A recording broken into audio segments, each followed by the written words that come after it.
Hello बच्चों, कैसे हो सभी। हम पढ़ रहे हैं class 10th math English medium. Exercise 3 complete हो चुकी है। मिसलेनियस हमने भी स्टार्ट कर दी थी थोड़ा बहुत। तो क्वेश्चन थर्ड तक मैंने आप लोगों को बता दिए थे क्वेश्चन थर्ड तक कैसे होंगे। अब हम सॉल्व करते हैं क्वेश्चन नंबर 4 मिसलेनियस का। तो मिसलेनियस का question number 4, if A and B are zeros of the polynomial. तो एक पॉलिनोमियल है जिसके जीरोज अल्फा एंड बीटा हैं और वो पॉलिनोमियल अपने पास है x square minus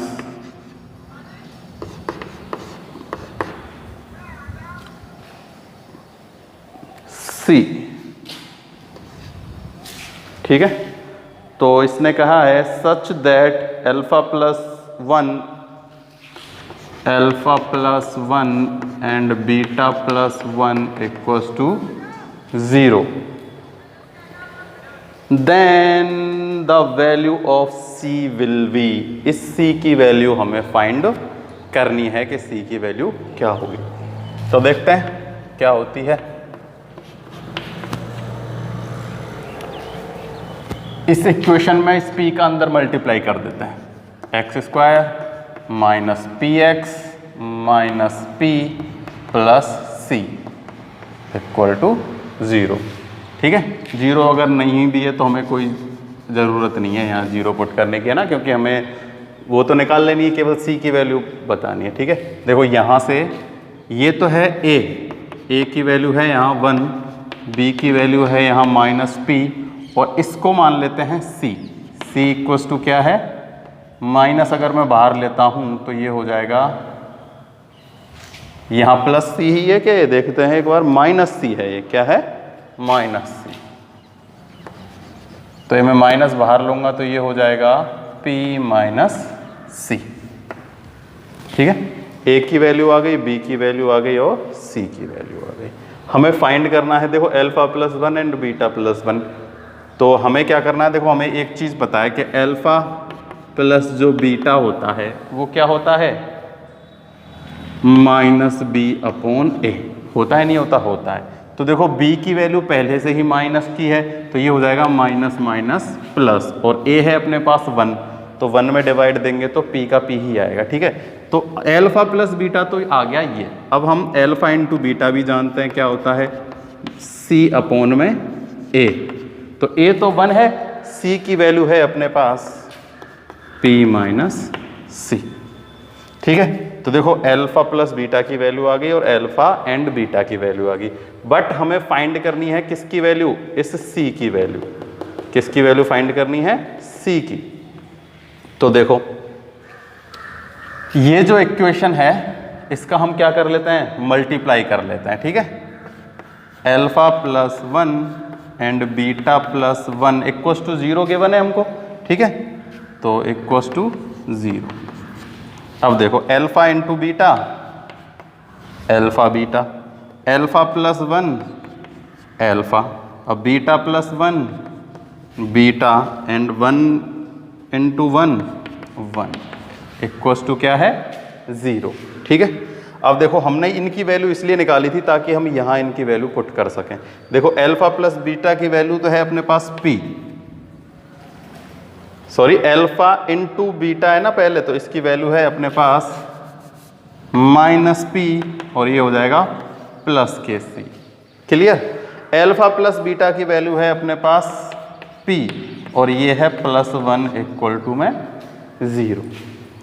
alpha plus beta की वैल्यू हमने यहाँ से फाइंड कर ली, अल्फा प्लस बीटा की वैल्यू हमने फाइंड कर रखी है। सॉल्व कर दो, देखो माइनस P से plus P cancel, C equals to होगा माइनस 1। C की वैल्यू क्या है माइनस 1 है, तो हमें C की वैल्यू ही फाइंड करनी थी इसमें, जो कि अपने पास है आंसर में B। क्या है B। देखो ये C क्या था, अरे उससे उल्टा लिख दिया। देखो जब माइनस कॉमन लेंगे तो ये हो जाएगा किसका प्लस का, है ना। तो ये C माइनस का है, दोनों ही तो माइनस के हैं। देखो माइनस का C, ये C भी तो माइनस का ही है, माइनस का P है माइनस का C है। जब कॉमन बाहर माइनस कॉमन लेंगे तो ये दोनों किसके हो जाएंगे, प्लस के, है ना। तो इसलिए c माइनस का है तो माइनस के c इक्वस टू 1 है, क्या है, माइनस के c इक्वस टू 1 है, देन c इक्वस टू क्या होगा, -1। ठीक है, ये थोड़ी सी माइनस यहाँ मिस्टेक हो गई थी, है ना, ये माइनस का है, जब माइनस बाहर लेंगे तो ये प्लस का हो जाएगा, फिर माइनस से मल्टीप्लाई किया तो ये वापस माइनस का हो गया। तो माइनस का p माइनस का c प्लस का p प्लस का 1, p से p cancel, minus c equals to -1।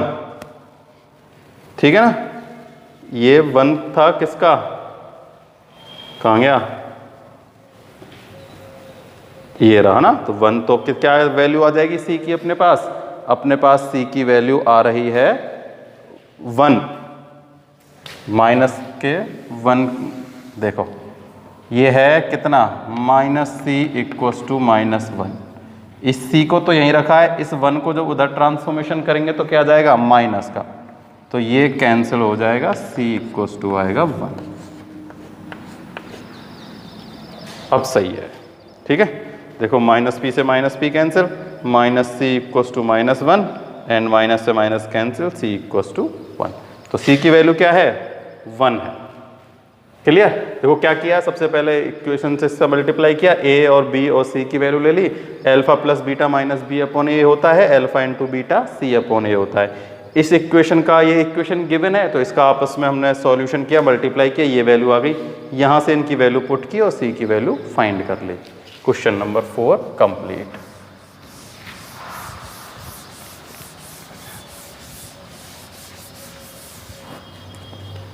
Question number 5 है, if roots of the quadratic equation are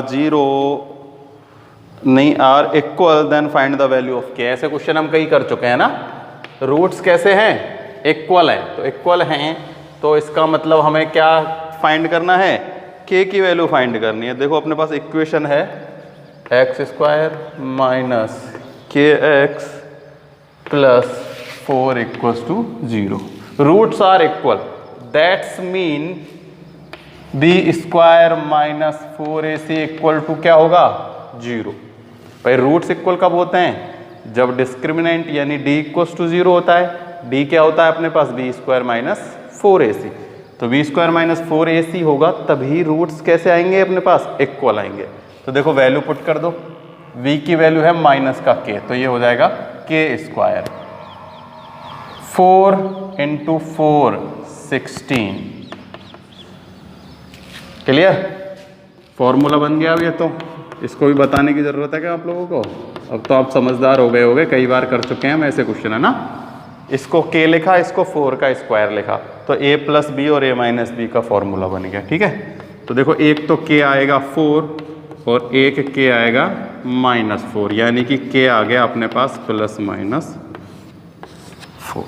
या तो k की वैल्यू +4 होगी या -4 होगी। देखो रख के देख लो, +4 रख दो k की वैल्यू, ठीक है, या फिर क्या रख दो, माइनस के रख दो, किसी का ही रख दो। इस इक्वेशन की वैल्यू क्या आएगी, ये इक्वेशन तो पहले से ही 0 है, हमें बस k की वैल्यू फाइंड करनी है, तो +-4 इसकी वैल्यू अपने पास आ जाएगी। कुछ भी रख देना +-4। ये हो गया अपने पास क्वेश्चन नंबर 5 कंप्लीट। अब है क्वेश्चन नंबर 6।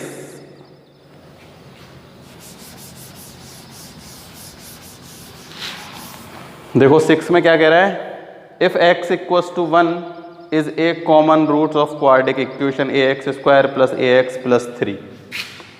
एक क्वाड्रेटिक इक्वेशन है ax² plus ax plus 3 equals to 0 and x² plus x plus b equals to 0। Then value of A B will be, A और बी की वैल्यू फाइंड करनी है। ठीक है, और हमें इसमें एक कॉमन चीज गिवन है, क्या, x इक्वल्स टू 1। क्या गिवन है, x की जो वैल्यू है वो 1 गिवन है। ठीक है, तो कोई प्रॉब्लम वाली बात इसमें नहीं है। देखो x इक्वल्स टू 1 पुट करते हैं, ये दो इक्वेशन है, कुछ भी मान लो, इसको मान लेते हैं fx और इसको मान लेते हैं vx इक्वल्स टू, ठीक है। तो एफ एक्स की वैल्यू क्या पुट करते हैं 1, क्योंकि f x equal to 1 common है दोनों पार्ट में, ठीक है। तो देखो यहाँ से वैल्यू आएगी a प्लस 3 इक्वल्स टू 0। तो a plus a 2a plus 3 equal to 0। a की वैल्यू फाइंड करनी है, 3 का ट्रांसफॉर्मेशन कर देते हैं। 2a इक्वल्स टू प्लस 3 है, जाएगा ट्रांसफॉर्मेशन होगा तो माइनस के 3। a की वैल्यू फाइंड करनी है तो 2 से डिवाइड दे देंगे, -3/2। ये तो अपने पास आ गई वैल्यू ऑफ a।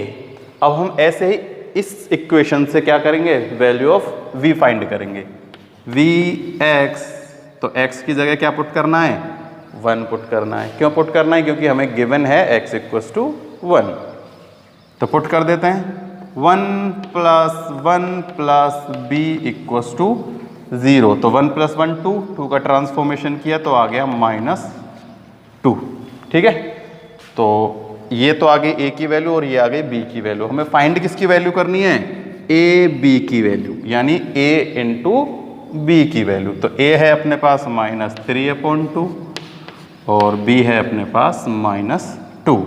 तो 2 से 2 कैंसिल हो गया, माइनस का मल्टीप्लाई -3 से करेंगे तो आएगा 3, यानी कि a इंटू b की वैल्यू क्या आ गई, 3 आ गई।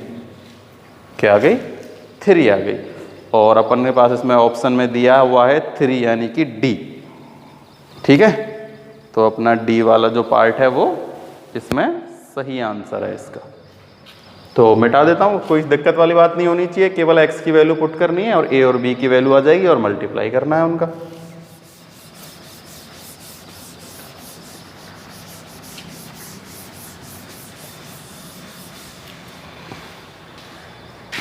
Seventh question, discriminant of quadratic equation will be. Discriminant find करना है, ठीक है। तो डिस्क्रिमिनेंट फाइंड करना आप सब लोगों को आता है।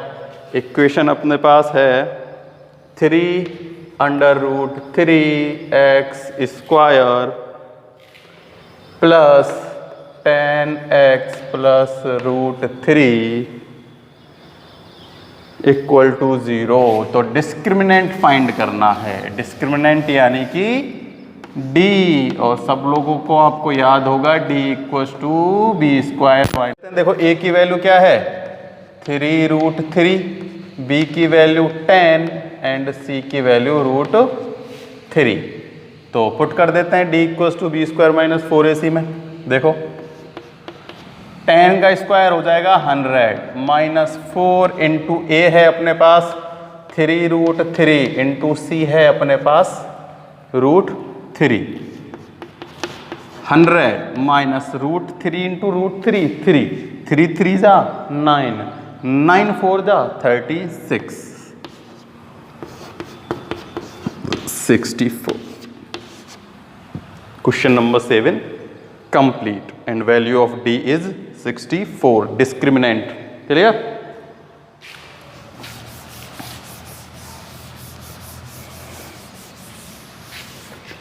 क्वेश्चन नंबर 8 है nature of roots of quadratic equation. तो नेचर ऑफ रूट्स फाइंड करने क्वाड्रिक इक्वेशन के, आप लोगों को अच्छे से आते हैं नेचर ऑफ रूट्स फाइंड करना। 4x² minus 12x minus 9 equals to 0। तो देखो a तो है अपने पास 4, b अपने पास -12 एंड c अपने पास -9, और फॉर्मूला है अपने पास d equals to b² - 4ac। Discriminant से ही तो फाइंड करते हैं हम नेचर ऑफ रूट्स, ठीक है। 3 कंडीशन होती है अपने पास, अगर d greater than 0 then distinct and real, equal then real and equal, and less than no real roots या इमेजिनरी रूट्स, ठीक है। तो ऐसे ही हम नेचर फाइंड करते हैं। बट देखो मैंने आप लोगों को पहले एक चीज़ बताई है कि c की वैल्यू जब नेगेटिव होती है ना तो roots always are real and distinct, ठीक है। रियल तो कंफर्म होते ही होते हैं। क्यों होते हैं, क्योंकि देखो b चाहे नेगेटिव हो चाहे पॉजिटिव हो, स्क्वायर होते ही क्या हो जाती है, पॉजिटिव। और जब c की वैल्यू नेगेटिव होती है ना तो ये भी नेगेटिव क्या हो जाता है, पॉजिटिव। तो जब दो पॉजिटिव नंबरों को ऐड करते हैं तो नेगेटिव तो आ ही नहीं सकता, पॉजिटिव आएगा और पॉजिटिव नंबर ग्रेटर देन 0 होता है। तो जब भी c की वैल्यू नेगेटिव हो तो समझ लेना roots are real and distinct. देखो b नेगेटिव है तो कोई फर्क नहीं पड़ता, b तो कुछ भी हो, स्क्वायर करने पर पॉजिटिव हो जाएगी 144। यहाँ माइनस हो रहा है होने को तो, बट जब देखो 4 इंटू 4 16 का मल्टीप्लाई -9 से करेंगे ना तो ये माइनस का आएगा और माइनस माइनस प्लस हो जाता है। तो इसीलिए हमेशा d की जो वैल्यू है c नेगेटिव होने पर रियल एंड डिस्टिंक्ट होते हैं रूट्स का नेचर।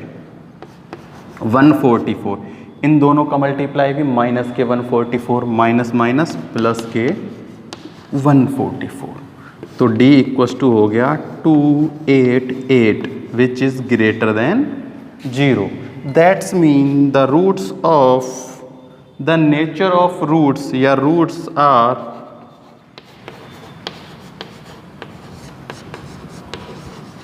रियल एंड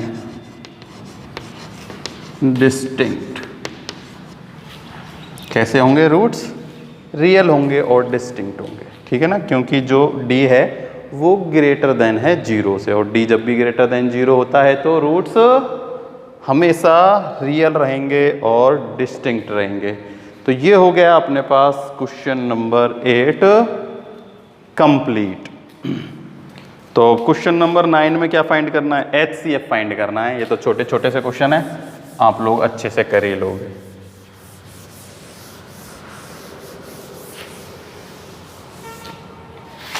तो देखो HCF फाइंड करना है।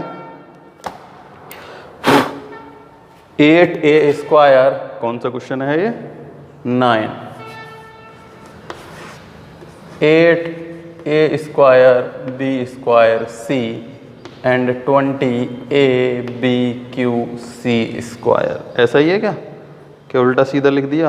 ऊपर c है नीचे c स्क्वायर है, ठीक है। देखो 8 के होते हैं 2 into 2 a square a into a, b square b into b and c। Exactly 20 के होंगे 2 इंटू 5 टू 10 इंटू 20, ठीक है। फिर a b q है तो b इंटू b और c के होंगे c स्क्वायर के c इंटू c। अब HCF निकालना है तो कॉमन चीज़ देखेंगे जो दोनों में है और जितनी बार है। जैसे देखो 2 यहाँ 2 टाइम है और 2 यहाँ 2 टाइम है, तो इसका मतलब 2 की पावर 2 इंटू, अब देखो 5 यहाँ नहीं है और ये 2 यहाँ नहीं है, और ठीक है ना, तो ख़त्म। देखो a 1 टाइम ही है यहाँ, तो कॉमन तो 1 टाइम ही है तो 1। b देखो 2 टाइम इधर है और 2 टाइम इधर है, ये होने को 3 है पर उधर तो 2 ही है, इसलिए हम b स्क्वायर लिखेंगे और 1 टाइम आएगा c। तो अपना HCF हो जाएगा 4ab स्क्वायर c।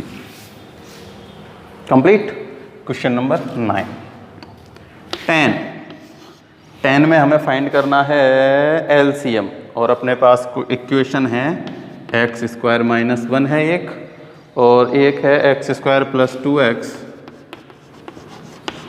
प्लस 1। तो इसके हम फैक्टर करना आप लोगों को खूब अच्छे से आता है। देखो ये a square minus b square के फॉर्मूले से खुल जाएगा, a plus 1 and a minus 1। Clear? इसमें हम फैक्टराइजेशन करेंगे तो 2x के फैक्टराइजेशन होंगे x प्लस x। तो देखो x square plus x plus x plus 1, x common आएगा x प्लस 1 प्लस 1 कॉमन आएगा x प्लस 1, तो ये हो गया x plus 1 and x plus 1, ठीक है, यानी कि x प्लस 1 का होल स्क्वायर। तो जो अपना LCM होगा वो क्या होगा? देखो सबसे बड़ी पावर लेते हैं इसमें, तो देखो x प्लस 1 यहाँ है और यहाँ x प्लस 1 की पावर क्या हो जाएगी? 2, क्योंकि x प्लस 1 क्या होता है? x प्लस 1 का होल स्क्वायर, और ये एक आ जाएगा अपने पास x माइनस 1। तो ये हो गया अपने पास क्वेश्चन नंबर 10 अपना कंप्लीट, जिसमें हमें क्या फाइंड करना था? LCM फाइंड करना था। क्या फाइंड करना था? LCM। अब है 11। If LCF LCM of expression then HCF will be, देखो LCM गिवन है और HCF फाइंड करना है।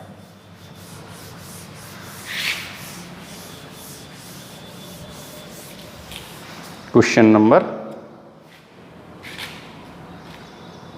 10 तो हो गया, 11 है LCM of expression 6x square y4 and 10x y square, ठीक है, इक्वल टू देखो LCM इंटू HCF। और LCM हमें क्या गिवन है, 30x स्क्वायर y स्क्वायर। देखो वैसे तो ये सिंपल है, पर इसे थोड़ा सा क्या कर दिया गया है, अलग से कर दिया गया है LCM देके। अगर LCM नहीं दिया होता ना तो हम इनके फैक्टर करते और सीधा सा क्या निकाल लेते, HCF निकाल लेते। बट अब हमें LCM दिया गया है, इसका मतलब हमें LCM का यूज़ करना है, ठीक है। दिया गया है तो कुछ ना कुछ तो उसका करना ही होगा, बिना मतलब को तो दिया नहीं है। तो हम उस वाले से निकालेंगे कि देखो दो जो इक्वेशन है उनका मल्टीप्लाई इक्वल होता है LCM इंटू HCF। मैंने आप लोगों को बताया है अगर HCF फाइंड करना है तो LCM का डिवाइड दे दो, और LCM फाइंड करना है तो HCF का डिवाइड दे दो। तो हमें LCM गिवन है, HCF फाइंड करना है। तो HCF इक्वल्स टू क्या होगा, इन दोनों का मल्टीप्लाई में इसका डिवाइड देंगे। तो देखो ये तो हो जाएगा 60x³ y की power 6 upon 30x square y की पावर 2। तो देखो ये तो कट गया कितने टाइम, 2 टाइम। अब देखो x की पावर 3 और x की पावर 2 है, तो ये ऊपर जाएंगे, देखो कितना बचेगा, x बचेगा 2x। और देखो y की पावर 6 में y की पावर 2 से डिवाइड देने पर यूँ मत कर देना कि 2 3 जा 6 y की पावर 3, ऐसा नहीं होता। कैसा होता है, देखो ये है y की पावर 6 अपॉन y की पावर 2 है ना, तो मैं इस y की पावर 2 को ऊपर ले जाऊंगा तो y की पावर होगी -2। बेस सेम होती है तो पावर ऐड होती हैं, तो y 6 - 2 इक्वल्स टू में y की पावर 4, ठीक है ना। तो ये होगा 2x y की पावर 4। ऐसे ही ये है, ये x स्क्वायर जाएगा तो 3 में से x स्क्वायर माइनस हो जाएगा तो कितना बचेगा, x बचेगा। तो ये गलती मत करना कि ये काट दिया 3 टाइम, है ना, ऐसे 3 टाइम नहीं कटता ये, है ना। तो ये पावर हमेशा क्या होती हैं, ऐड। बेस जब सेम होता है तो पावर या तो ऐड होती है या सब्ट्रैक्ट होती है। आ गई ना बात समझ में। तो इसका अपने पास आंसर है 2x कितना आया था अपना, 2xy 4 था ना। तो अच्छा क्या गलती थोड़ी हुई है कुछ, देखो कहाँ है, ये रहा y की पावर 6 और यहाँ y की पावर 4 है क्या, कितनी है चेक करते हैं एक बार। LCM में y की पावर 4 है, ये ना 30x स्क्वायर y की पावर 4 है। क्वेश्चन में थोड़ी मिस्टेक है, तो यहाँ भी जब पावर 4 होगी तो यहाँ अपने पास कितनी आ जाएगी, पावर 2, ठीक है। तो इसको लिख देंगे हम y की पावर 2। क्लियर भाई, ये 4 है तो 6 में से 4 जब सब्ट्रैक्ट करेंगे तो 2 ही तो आएगा। तो ये था अपने पास क्वेश्चन नंबर 11। अब है क्वेश्चन नंबर 12। इसमें लिखना है write the Shridharacharya formula to find root of quadratic equation ax square plus bx plus c equals to 0। तो आप लोगों को बताया हुआ है मैंने श्रीधराचार्य फॉर्मूला इसके लिए -b plus minus under root b square minus 4ac upon में 2a, ठीक है। Question number 12 complete. 13 y write the general form of discriminant of equation ax square plus में by plus c equals to 0 explain the nature of the roots. तो कुछ नहीं है, आपको explain करना है नेचर ऑफ रूट्स। तो क्या लिखना है, वही कि b स्क्वायर माइनस 4ac अगर ग्रेटर देन 0 है, और 3 कंडीशन बनती हैं अपने पास, इक्वल्स टू 0, लेस देन 0, ठीक है। तो यहाँ तो क्या होंगे, roots real and distinct, roots real and equal, and roots are imaginary या नो रियल रूट्स। क्लियर। तो क्वेश्चन नंबर 13 तक कंप्लीट हो गए। और आगे जिन जिन क्वेश्चनों को आप कर सकते हो उनको करने की कोशिश करना, ठीक है। जैसे 14 क्वेश्चन है, find the zeros of the quadric polynomial and verify the relation. तो आप अच्छे से जानते हो जीरोज फाइंड करना और रिलेशन वेरीफाई करना। कैसे करते हैं relation verify, sum of zeros and product of zeros, है ना।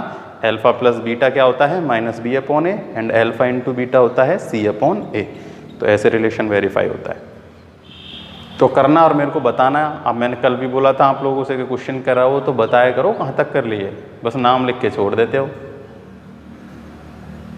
पढ़ो, ऐसे काम नहीं चलेगा ना, क्वेश्चन आगे से आगे किया करो। और अगर कोई दिक्कत है, कुछ समझ नहीं आ रहा है तो वो बताओ, ठीक है ना।